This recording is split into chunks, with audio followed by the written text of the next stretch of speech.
Hola, mi nombre es Gabriel Spam y voy a dar una introducción al tema de la actividad 5 que es incertidumbre. A este tema decidimos tratarlo aparte de la validación de metodologías analíticas en las características de desempeño, porque consideramos que requería mayor tiempo y detalle, porque suele ser de gran interés para los laboratorios expresar resultados con una incertidumbre asociada. Así que para comenzar, vamos a hacer una definición de qué es la incertidumbre. Las guías de la Comisión Conjunta de la Oficina de Pesos y Medidas ha definido en su guía de expresión de la incertidumbre, que se la conoce como la guía GAM o GUM. Esta es la referencia.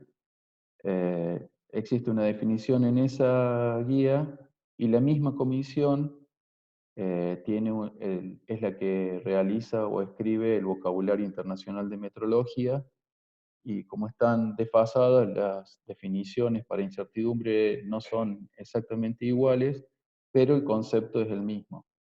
Así que para la guía de expresión de la incertidumbre es un parámetro asociado a un resultado de medida que caracteriza la dispersión de los valores que podrían ser razonablemente atribuidos al mensurando, es decir, a lo que queremos medir.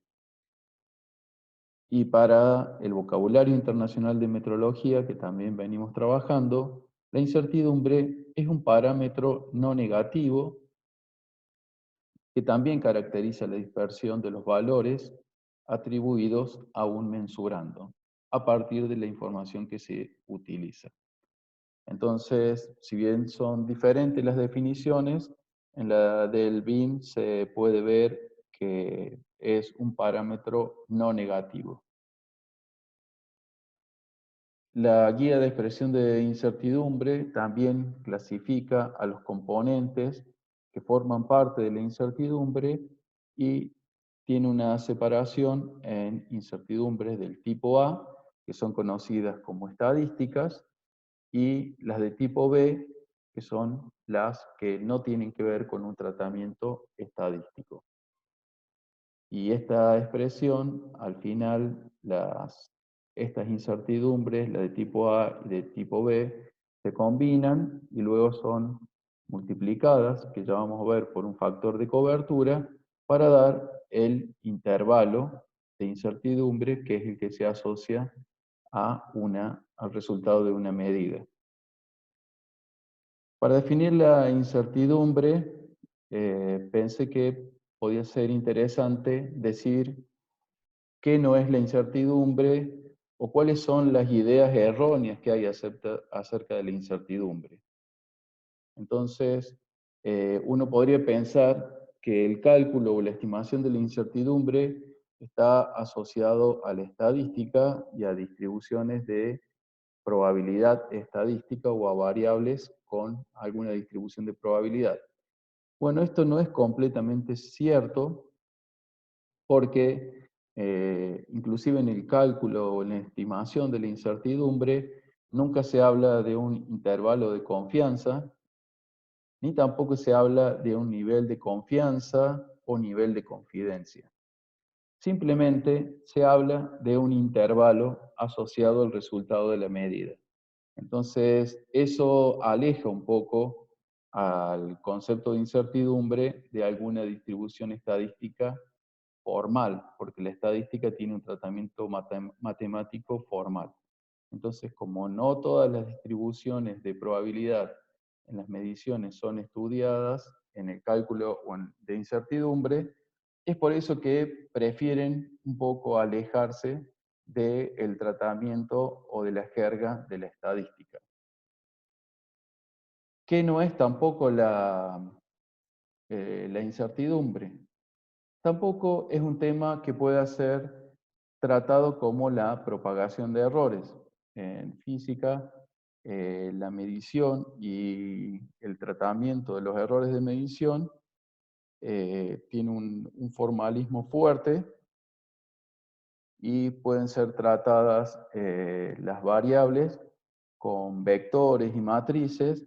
Estas expresiones son las mismas que vimos para los cuadrados mínimos generales, es decir, que uno puede hacer un planteo de una matriz de diseño con errores de medición, con variables de entrada, y obtener esa matriz de diseño que luego uno la puede invertir matemáticamente para obtener la matriz de varianza-covarianza y luego llegar a alguna estimación de los errores en los parámetros que uno quiere cuantificar.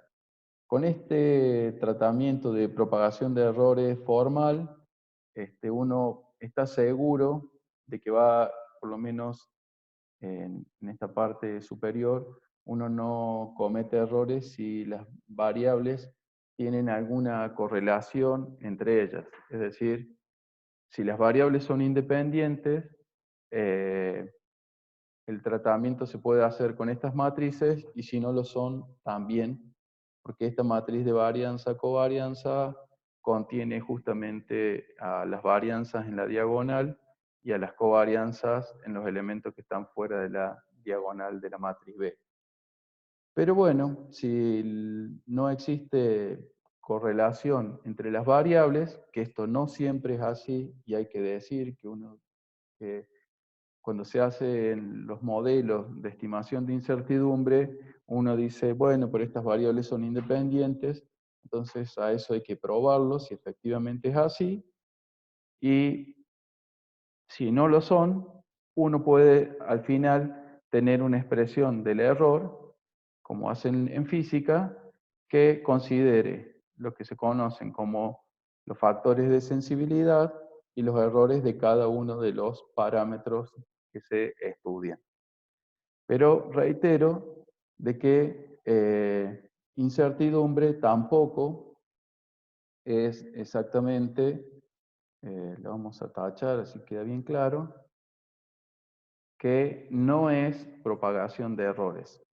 Utiliza algunos conceptos de estadística, utiliza algunos conceptos de la propagación de errores. Desde el punto de vista de la adecuación al uso, es interesante establecer cuál es la incertidumbre objetivo. Esto es algo que se establece previamente y con lo cual se planifica la validación de las metodologías. Esta incertidumbre objetivo puede contener valores regulados por alguna ley y algún límite de detección objetivo. Se establecen cuáles son los parámetros y cuál debería ser la incertidumbre máxima para obtener resultados aceptables. Esto se pueden establecer bandas o niveles de corte, es decir, bueno, uno debería rechazar, por ejemplo, en toxicología, decir, bueno, por encima de este valor hay riesgo y se establecen niveles de corte.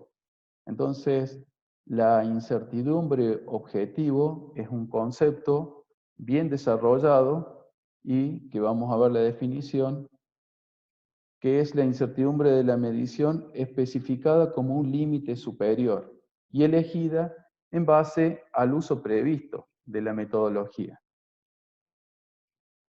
Eh,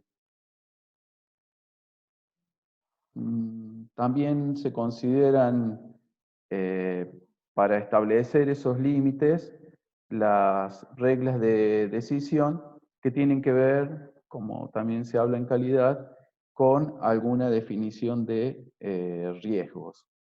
Entonces, la incertidumbre objetivo tiene un tratamiento especial y es importante porque cuando uno valida una metodología, hace la estimación de la incertidumbre y esa estimación que uno hace debe ser inferior a esta incertidumbre objetivo que era la que se había planificado.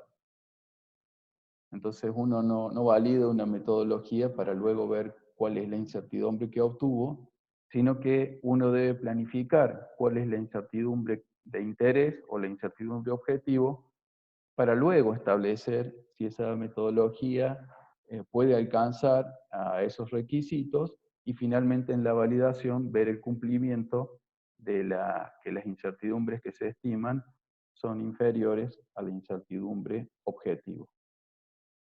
Esto hay un material en la carpeta que trata exclusivamente la incertidumbre objetivo.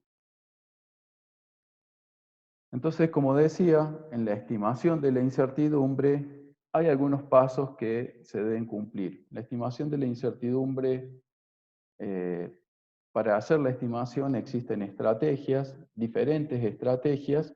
Vamos a mencionar las más comunes, pero todas consideran los siguientes pasos. Especificar correctamente el mensurando, que esto lo hemos hablado en la adecuación al uso, hemos sido bastante enfáticos en que un mensurando que no está correctamente definido no va a ser bien planificada su validación y tampoco va a ser bien estimada la incertidumbre si no se definió correctamente al mensurando o a nuestro objeto de medición. Una vez que está correctamente definido ese mensurando, uno puede establecer cuáles son las fuentes o factores de influencia que participan en la incertidumbre, es decir, cuáles son los que afectan al resultado y le otorgan mayor duda a ese resultado. Uno puede decir o aceptar que la incertidumbre es la duda que existe en los resultados que se obtienen en el procedimiento de medición. Una vez que uno identificó los componentes de incertidumbre, esto puede ser más o menos detallado. Uno puede tener un modelo matemático bastante simple que no considere todos los factores de influencia, y el riesgo de eso es que si nuestro modelo no considera alguna fuente de incertidumbre, podríamos estar subestimando la incertidumbre, con lo cual tendríamos valores con incertidumbres asociadas pequeñas, que aparentemente serían buenos, pero no estarían bien informados, la incertidumbre asociada no estaría bien estimada. Entonces, un criterio en la estimación de las incertidumbres es que una incertidumbre grande en un resultado contiene al valor verdadero, uno se siente más confiado de que si la incertidumbre es grande, estaríamos informando con menos riesgo de cometer un error, pero probablemente ese resultado tenga poco interés o poco valor. Y entonces uno debería pensar en que no son útiles o no tienen mucho interés los resultados con incertidumbres muy grandes. Y lo contrario también es erróneo. Si uno tiene resultados con incertidumbres demasiado pequeñas y que estén mal estimadas, seguramente el valor verdadero no estaría contenido en ese intervalo. Entonces, como les decía, uno debe establecer cuáles son las fuentes de incertidumbre y cuantificar esos componentes. Lo que mencionaba antes de establecer cuál es la incertidumbre de tipo A y de tipo B de cada uno de esos componentes. Y por último, a los componentes de incertidumbre se los combina matemáticamente y se obtiene la incertidumbre combinada. Si uno llega hasta la incertidumbre combinada, transitó casi todo el camino de la estimación de la incertidumbre.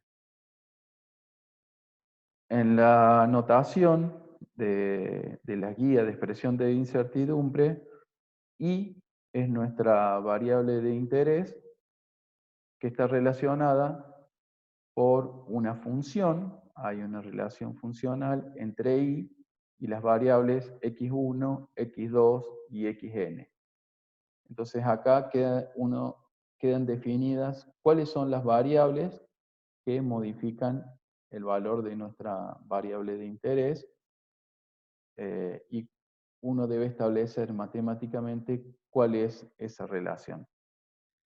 Luego, cuando uno hace la estimación Es decir, cuando uno efectivamente mide, acá la notación o la convención es que cuando uno habla de la variable, la letra está en mayúscula, y cuando uno pone las estimaciones, es decir, los valores con los cuales estimó ahí, se utilizan las letras minúsculas. Entonces, esto es el modelo, si uno quiere, este es el modelo general que relaciona a nuestras variables de interés. Estas serían las variables de entrada y esta es la variable de salida. Y acá, en esta otra de abajo, como dije, estarían las estimaciones. Quería poner un ejemplo de qué serían las estimaciones para la pesada, para una balanza. Entonces, cuando uno va a pesar en una balanza, lo que obtiene es una indicación, ¿sí? Que esa indicación es debida a la masa que uno colocó en la balanza, a la gravedad que existe en el lugar donde uno está pesando, a la densidad del aire y a la densidad del objeto que uno está, o del material que uno está pesando. Es decir, que la indicación de la balanza, indicación I de la balanza, es modificada por todas esas X sub I. La KS, que es un factor propio del instrumento, que tiene que ver con el ajuste del instrumento, y las otras que había mencionado.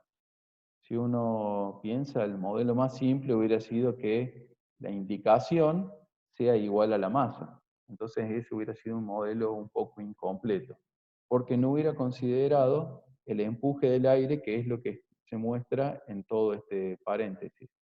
En el paréntesis que está aquí a la derecha, lo que se está mostrando es que la indicación es afectada por el empuje del aire. Piensen que acá la densidad del aire es a nivel del mar es 1,2 kilogramos por metro cúbico, y la densidad para una pesa de calibración es 8000, así que esta relación tiende a ser 0 o 10 a la menos 3, y este 1 menos ese 10 a la menos 3 es lo que termina afectando a la indicación. Bien, eso sería, acá hay en la convención hay una diferencia de que se utiliza I para la indicación y luego se utiliza W cuando uno va a pesar una masa. Es decir, este modelo con la letra I se lo utiliza para la calibración de la balanza, pero lo mismo cuando uno quiere medir en el laboratorio una masa, en realidad, si quisiera saber cuál es la masa que está pesando, bueno, W aquí viene a ser I, es la indicación, y también va corregido por la densidad del material que uno está pesando, y se hace una corrección también respecto de la densidad de la pesa que se utilizó en la calibración. Es decir, que esta densidad es de la pesa, esta es la del material y esta es la del aire. Nuevamente, si la diferencia es grande, todo este término no modifica al valor 1, entonces la indicación va a ser igual a la masa.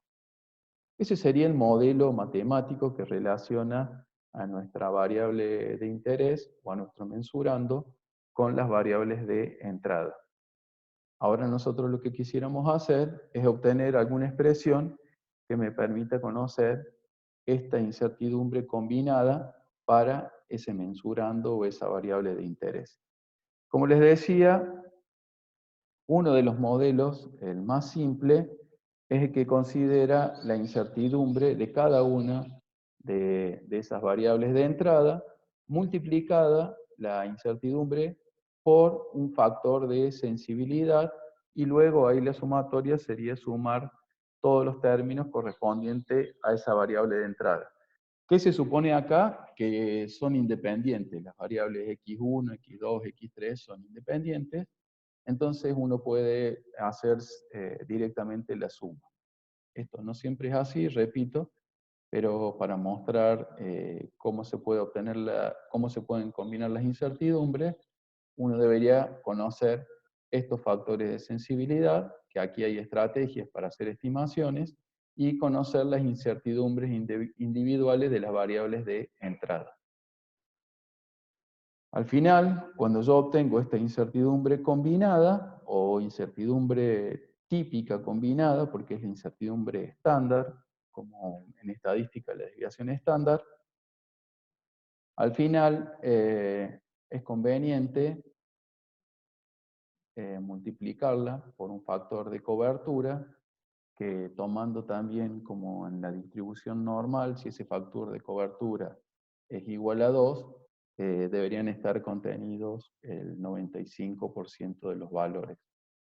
Entonces, en la convención se usa la U chiquita para la incertidumbre típica, y esta incertidumbre con la U grande se la conoce como incertidumbre total, porque suma todos los componentes, expandida, porque está expandida por este factor de cobertura. Entonces, este es el valor, la incertidumbre total expandida es el que se debe asociar al resultado de una medición, y es lo que se requiere en la actualidad en todos los resultados de laboratorio. Los laboratorios deben reportar sus resultados con una incertidumbre asociada. Volviendo al ejemplo que teníamos recién para la determinación de la masa, cuando nosotros vamos a medir todos los días a la balanza en el laboratorio, nosotros quisiéramos conocer ahora cuál es la incertidumbre. Acá está expresada como incertidumbre relativa, es decir, sería la incertidumbre de la masa sobre la masa. Y bueno, la expresión es esta, que considera entonces la incertidumbre en la lectura de la balanza. Recuerden que W era la lectura de la balanza, y alguna incertidumbre debida a la densidad del aire, y otro término que considere la incertidumbre debida a la densidad del material con el que estamos trabajando. Esa expresión no está completamente detallada porque uno debería conocer cuál es la incertidumbre de W. Entonces, bueno, en realidad cuando uno pesa se deben considerar el error de la resolución de la balanza cuando se pesa con la carga y cuando la balanza está descargada, considerar la repetibilidad de la balanza, el error de excentricidad, y este es el error del certificado de calibración. Con esto yo podría obtener esta incertidumbre asociada a la lectura, que también es modificada por algunas correcciones que tienen que ver con el ambiente, que son el cambio de temperatura, el efecto del empuje del aire, tener en cuenta entonces la densidad de lo que uno está pesando, y bueno, por algunos otros términos. Si uno se las arregla para que todos esos errores sean pequeños, o que las condiciones estén controladas para que esas incertidumbres sean pequeñas, al final la incertidumbre de la lectura va a ser igual a lo que está aquí arriba. ¿Sí? Recuerden que este UE es la incertidumbre que viene acompañada en el certificado de calibración de la balanza. Y bueno, referencia, por si quieren un poco más sobre esto, está en una guía de calibración de instrumentos de pesaje no automáticos. Bueno, esto es un poco lo que les quería contar de los conceptos relacionados a la incertidumbre. Esto es todo.